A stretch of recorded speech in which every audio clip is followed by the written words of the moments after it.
નમસ્કાર મિત્રો, all in Gujarati YouTube ચેનલમાં આપનું સ્વાગત છે. મિત્રો, 2024માં નવું સિમ કાર્ડ ખરીદવા માટે નિયમોમાં ઘણા બધા ફેરફાર કરાયા છે. તો આપણે આજની વિડીયોમાં તેના વિશે જાણીશું. મિત્રો, સિમ કાર્ડના નવા નિયમો જે 1 જાન્યુઆરી 2024થી લાગુ થયા છે. સિમના જૂના નિયમો બદલાઈ ગયા છે. જો તમે ફોનનો ઉપયોગ કરો છો તો તમારે આ નવા નિયમો વિશે જાણવું જરૂરી છે. મોબાઈલ યુઝર્સ પેપર ફોર્મ ભર્યા વગર નવા સિમ કાર્ડ મેળવી શકે છે.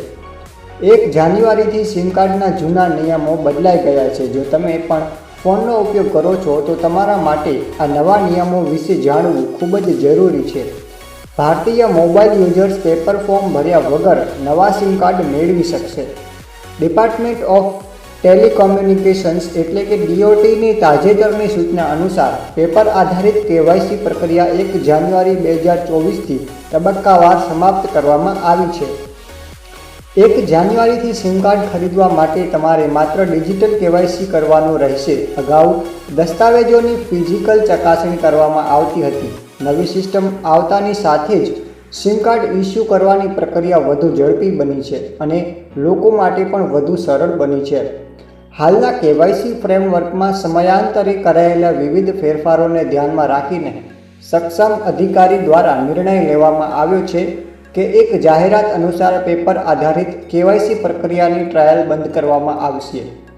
આ પગલાંની સિમ ફ્રોડના મામલાઓને અંકુશમાં લેવાની અપેક્ષા છે. તેનાથી ટેલિકોમ કંપનીઓ માટે ગ્રાહક સંપાદન ખર્ચમાં પણ ઘટાડો થવાની શક્યતા છે.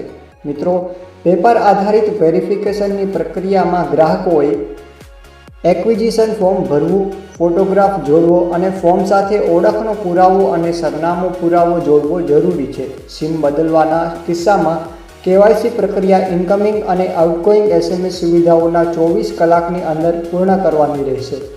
અગાઉ DOTએ જાહેરાત કરી હતી કે ટેલિકોમ કંપનીઓ માટે દરેક સિમ વપરાશકર્તાઓનું ડિજિટલ વેરિફિકેશન કરવું ફરજિયાત રહેશે.